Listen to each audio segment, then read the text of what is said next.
याद आवे मला ऐसा तुलिया हाथी, ऐसा तुलिया हाथी, ऐसा तुलिया हाथी।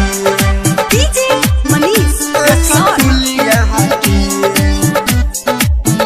ऐसा तुलिया हाथी। पूजवा नाही कजली नाही जुलिया के, याद आवे मला ऐसा तुलिया हाथी, याद आवे मला ऐसा तुलिया हाथी।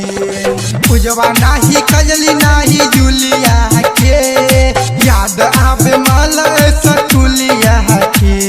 सपना में आवे बड़ी तरफ आवे, छम छम बजावे पायलिया के। पूजवा नाही कजली नाही जुलिया के, याद आवे मला ऐसा तुलिया के।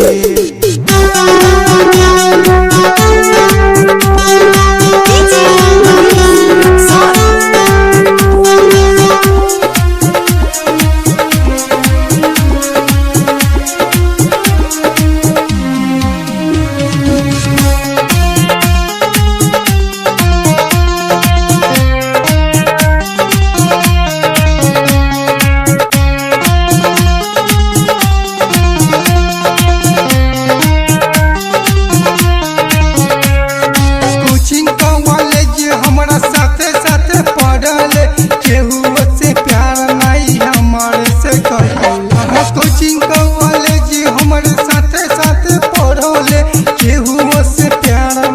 हमारे से कया। कोई से के भूल जाई गोलिया के, हाँ कोई से के भूल जाई गोलिया के। याद आवे मला ऐसा कुलिया के, पूजवा नाही कजली नाही जुलिया के। हाँ याद आवे मला ऐसा कुलिया के।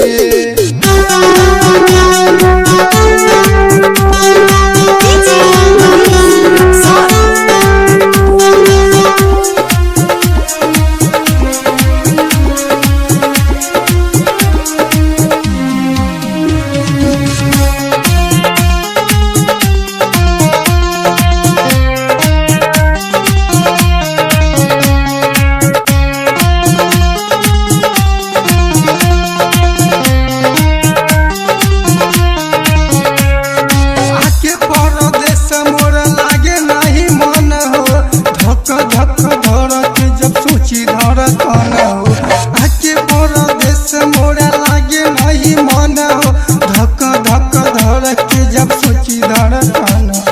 मनोज प्रेमी कोहे दिल के हलिया रे, निकी कुमारी कोहे दिल के हलिया रे। याद आवे मला ऐसा कुलिया के, हाँ पूजवा नहीं कजली नहीं जुलिया के। याद आवे मला ऐसा कुलिया के। Recording by Sonu Music World।